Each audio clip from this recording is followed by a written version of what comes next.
Precept Wines is one of the fastest growing wine producers in the United States, with a portfolio representing Washington, Oregon, Idaho, and New Mexico. At the Willowcrest Estate north of Prosser, assistant winemaker Tiffany Britton shows us what a day in her life is like during harvest. So what time did you get here this morning? 4. Is that typical? Here in the next week or so, it'll probably be more like 5. But basically, whenever the work needs to get done is when we get here. Well, I'm not really a morning person. Kind of a zombie for several hours. But I've gotten pretty used to it. It's pretty regular in the wine industry is that you get out and you get going. And so today we're going to pull the clean juice off the lees and put them into tanks getting ready to ferment. And the thing with doing that is you have to play a little game called tank chess. You have to figure out what fits where. So I'm just trying to make everything fit so that once I write this work order, the guys in the cellar kind of know what I want them to do. And I will actually make some coffee, and then we can go and check on the harvesters. When I'm running the machine, if I want to start like everything, like beacon head, bells, fans, the steamers, rollers, I just push the A and everything's gonna turn on. Well, our harvesters typically start harvest at like this time of the year when it's still getting pretty hot in the middle of the day. We start harvest around 8 p.m. There are beaters that hit the trunks at the bottom and shake the vines. You saw like shaking. And that drops the fruit onto some belts that bring it up to where you guys were riding. And then it goes over some rollers, which kind of kicks out all of your stems and sticks and leaves. It was dumped into, we call them tubs. And then the tub is just gonna go and dump it into one of the large gondolas on our trucks.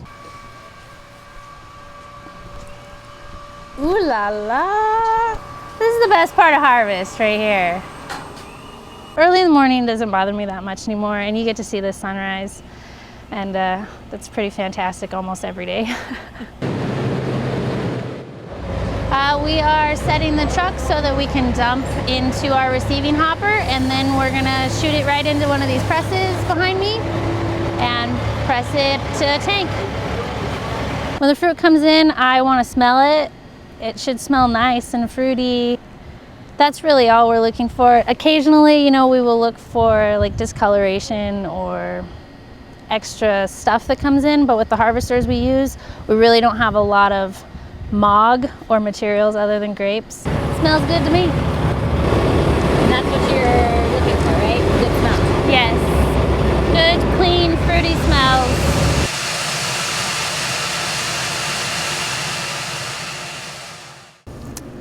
Wine glass. And I gotta go and get our fancy equipment from the lab. So this is a densiometer that checks our Brix for us, which is how we measure sugar. And I check every morning. Right now I only have one tank that's fermenting, so. This tank is kind of a mishmash of stuff at this point, but it has been fermenting since the 1st of September. So we want to check the sugar levels to make sure that it's decreasing at a nice pace. If it goes too fast, there might be a problem. If it goes too slow, there might be a problem. And if it smells funny, there might be a problem. It looks like we're at 9.6 Brix. We started at 21. So we're going down at a pretty good rate. It started out a little slow, but it's happy and the smells pretty good still.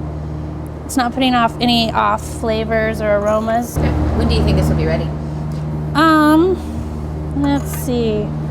14, 15, 16, 17, 18. Give it another week. I like to go to the top and make sure you can kind of see how fast the ferment or how healthy the ferment is running by the activity at the top of the tank. Also, it's just awesome to come up to the top of the world. Hey, just FYI, your K10 is overly excited and bubbling down onto the ground.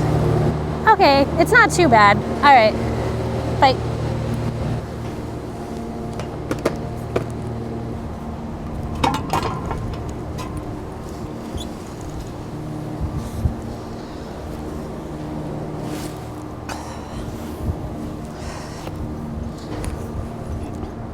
Careful.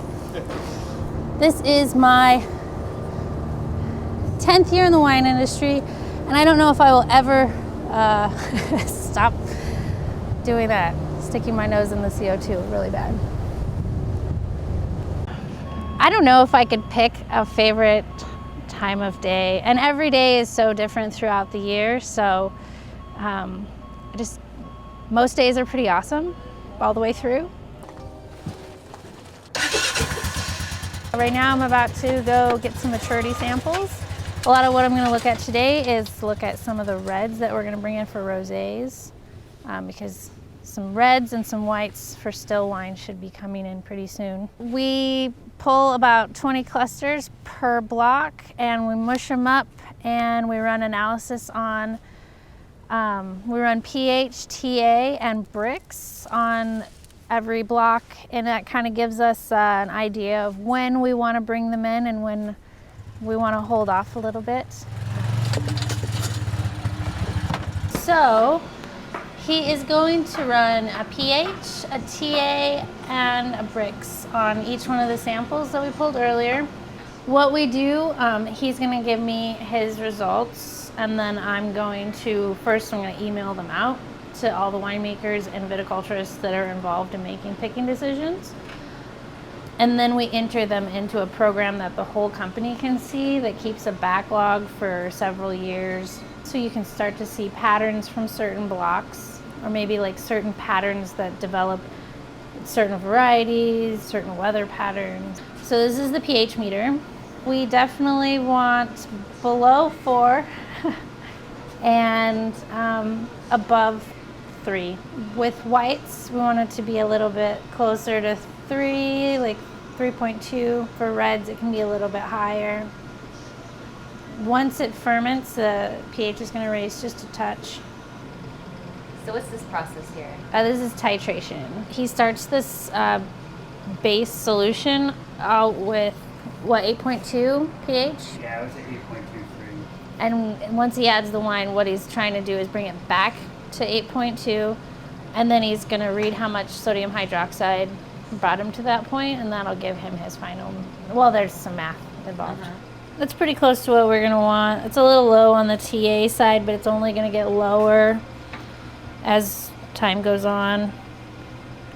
We want a little bit higher Brix than that, but it's a white wine, so we don't need it to be too much higher.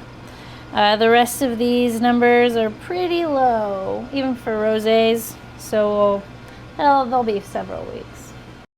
These are the juice from the maturity samples that we pulled earlier in the vineyard. And I'm just going to taste through.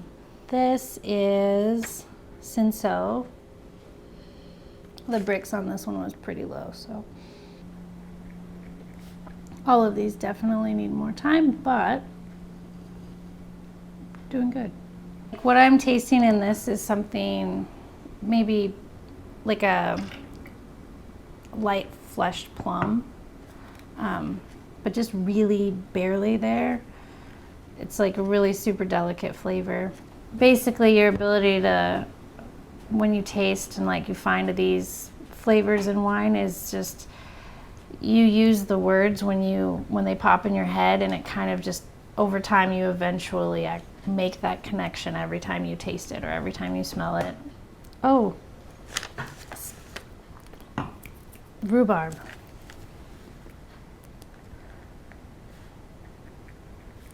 Which means it's like on its way, but it's not there yet. And that's about it. Maybe a little cherry in the background, but rhubarb. That needs a couple more weeks.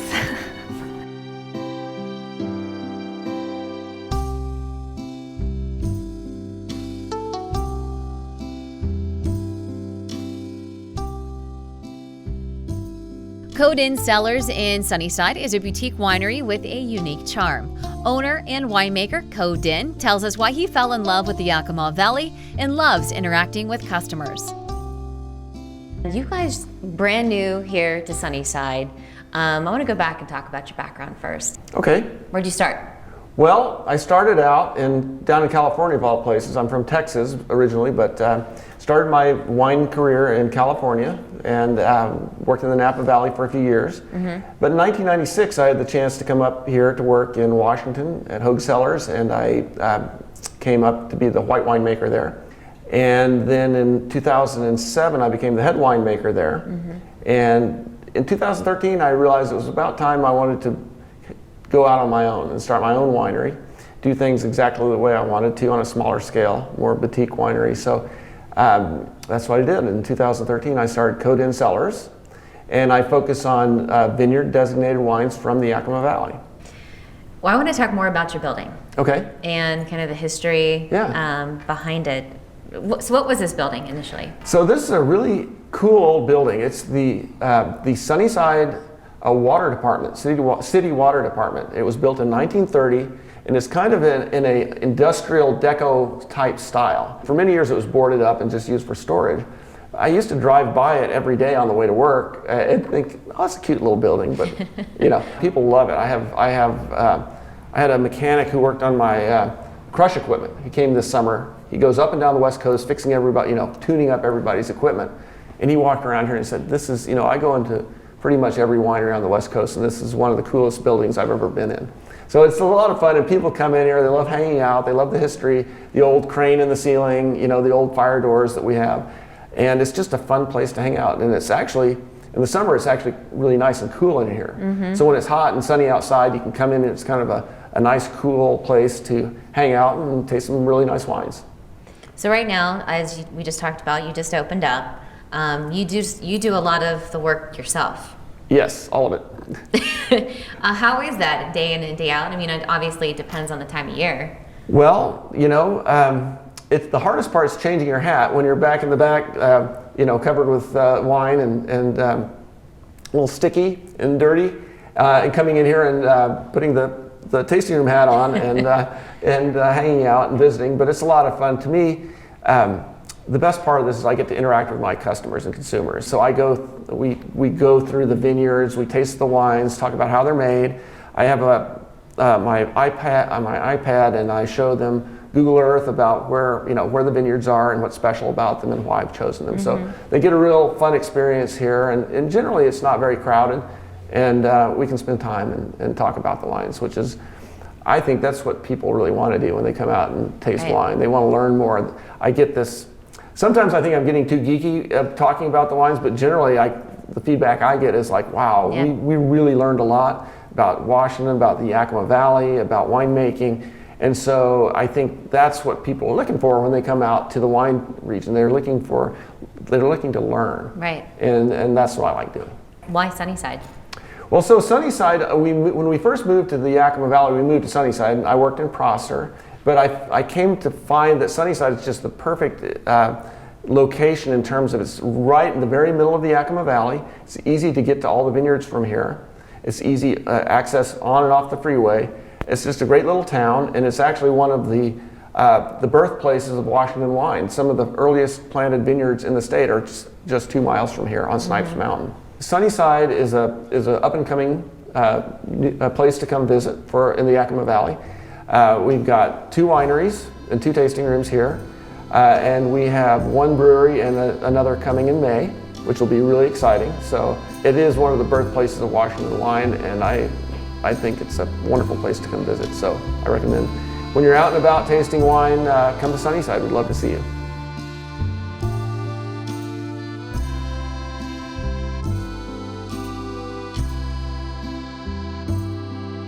Every grape growing site has its own unique characteristics, and Riley Miller found what he was looking for at Elephant Mountain Vineyard near Wapato in the Rattlesnake Hills.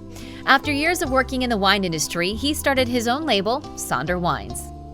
You sourced your grapes here from Elephant Mountain, is that correct? Yeah, so I took over as the vineyard manager back in November, but was introduced to the site in the fall of 17 when I first started buying grapes here, and it's one of the first places where I really realized that terroir was a real thing.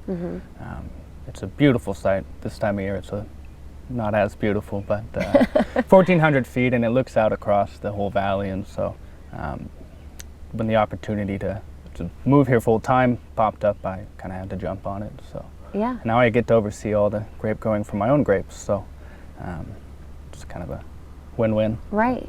So you're obviously a fairly new winery. What made you decide to start your own winery? I think I was quite fortunate to work under the tutelage of a lot of winemakers who always, there was nothing ever set in stone. They were always exploring and trying new things, and there was never one way to do it, and so it kind of got to the point where I guess I was bit by the bug and just wanted to try. You learn so much from all these people, and what to do, what not to do, and I wanted to just give it a go and try my best not to mess it up. So yeah, in fall of 2016 was when I got my first start and made my first 200 cases of wine, and so just kind of been going since. And you have quite the background as far as traveling and things that you have learned that you're bringing here to your winery. Yeah, well, I studied viticulture and enology at Washington State University. Then I traveled for the first couple of years, like a lot of students do right out of school. I did 2 vintages down in New Zealand and Australia, worked in Sonoma and the Willamette Valley before finally making my way back to Washington a couple of years ago. So good to be back. Right. But here for the sunshine. And some of the things that you have learned, are you bringing into your winemaking techniques? Yeah, well, so one of the biggest focuses on the places I've worked was vineyard. And a lot of people always talk about you can't make good wine from bad fruit. So I just have tried really hard to be as involved in the vineyard work as possible, and just being there every step of the way. And now getting to oversee it, it's I guess all the blame falls on me if I mess it up. So yeah, just kind of what not to do, and essentially just to be a shepherd of taking it from the vineyard and putting it into glass. So that's about it. How to clean. I'm a good forklift driver too. So Well, that's always good. yeah. You do minimal processing afterwards, I guess. You kind of let the vineyard do all the work. Yeah, so my thought behind that is that if I'm going to put all this effort in all year, then why would I want to manipulate it and have a recipe by the time it hits the vineyard? So lo-fi, minimal intervention, just trying to be as honest and simple as possible in the winemaking. We follow very specific procedures, but we don't add nutrients, we don't add yeast. We add just a smidge of sulfur before bottling, minimal to no filtration, to just not take away from all the work that we've done each year. And we're in a place where, I mean, it's a beautiful growing region. For the most part, it's consistent year in and year out. So I don't feel like there's any need to change anything once I have it. So Right. yeah. That first year, 2016, what was it like? What were the wines like for you? I had no idea what I was doing. From a winemaking perspective, it was I was working out of the Willamette Valley, and pretty much my whole career had been in Pinot, and Washington does not have a lot of Pinot, and I wanted to work with Rhones because they're really cool, and a lot of the wines that have inspired me over time were Rhone varieties, and so yeah, so I bought a ton of Grenache, a ton of Syrah, a ton of Mourvedre, and just tried not to mess it up. The first wines were good, not the best. But you're learning. You learned from that. Now you're yeah. Well, it's like we were saying. Every year is different. There's vintage variation, and you do one thing one year, and the next year you might just throw it all out the window because it's a totally different year. And 16, right when we were getting ready to pick, there was kind of 2 rainstorms coming in. And so we were like, well, do we have to pick before or middle or after and try to weather it out? And so it was quite challenging having it been our first pick on our own. And then since then, the vintages have been pretty solid. Good. So yeah, not too many concerns. But. So what's the meaning behind Sonder? Yeah, Sonder's the realization that everybody has their own unique and complex life that you and I will never understand. So often people are just magazines in a coffee shop or headlights on a freeway, and yet those people have drama and bills and health issues and stuff that is just incomprehensible to us. And for me, a lot of people think that being a winemaker is this really glamorous life, where it's quite often it's the exact opposite. You spend your days covered in bugs and grape juice and soaking wet, and you're working long hours, and it's not romantic at all. And so that was the inspiration behind Sonder, was just a little glimpse into kind of what my life is and crazy, who I hectic am. life. Yeah. You didn't start off with Elephant Mountain Vineyard. You started off with a different vineyard. Yeah. Why the change? So I found Elephant Mountain. Andrew Schultz, the old vineyard manager here, I bought just a ton of fruit from him in 17, and the fruit quality was just unreal. Joe's been doing it for just about 20 years, and it's just consistent and beautiful fruit, and the chance to work with it and honestly put it on the label was a huge draw for me. And the quality of fruit really fits the style of wine that I'm trying to make. It's been fun. It's a great growing region.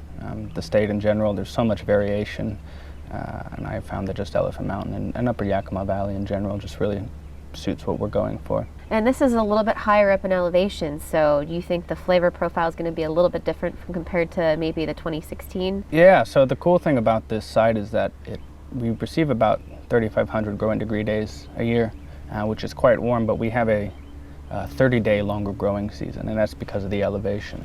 At our peak, it's 1,450 feet. So we never get huge spikes in temperature, so we have a really, really, really long growing season. So flavors develop, and we also retain acid really well, which is what I want.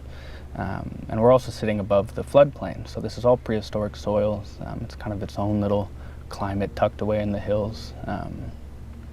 And it's windy all year long, which adds into stress and concentration of flavors, which is pretty awesome. Mm-hmm.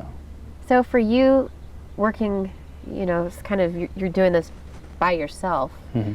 I mean, what's it like? I mean, what's it like throughout the years as far as trying to manage things, and especially once harvest starts? Like, what is that like? Yeah, well, honestly, still trying to figure out the flow of things. I think, like most small businesses, everybody else wants to work 9 to 5, and then you got to work 5 to 9. So I spend a lot of my days waxing the tops of bottles, but it's still figuring it out. I mean, sales that's all year long. Harvest it's just harvest. You're going non-stop from end of August to November. It's just a grind, and like I said, there's no stop. And so one of the things I'm figuring out is how to manage my time. Yeah. Don't have a lot of it. So, and as we grow, I mean, we keep growing and trying to find out ways to be more efficient and just better at running a business. So there's plans to grow, maybe a tasting room, or what's your future look like? Tasting room would be great. I will admit that's a little down the line. Yeah. As of right now, we distribute from Seattle and Portland mostly, and I want to keep it fun. Mm-hmm. I don't want to grow too much where I'm either stretching myself really thin or just not enjoying it. And so this year we hit about 500 cases, and that was relatively manageable, so we'll see going forward. But you see a lot of new wineries popping up. Everyone's wanting to try, their hand at the winemaking. Do you have any advice for maybe someone looking to get into it? Yeah, don't overextend yourself. It's really easy just to go in gung-ho when you just build and build and build and build and build, and you stretch yourself thin and you get pretty worn down pretty quickly. But also, have fun. Winemaking is a really fun industry, and it's full of great people, and Washington is quite tight-knit, and everybody seems to want to help each other. And so one of my biggest things is that there's not a lot of competition. If I'm making good wine and my neighbor's making good wine, we're both bringing in people from the region to taste and whatever, tourism. So just help each other out. It's not easy to make a living in the wine industry. So the more people we have and holding each other accountable, and if I make bad wine, tell me. Right. So, yeah. And you're having fun at least, right? Having fun, yeah.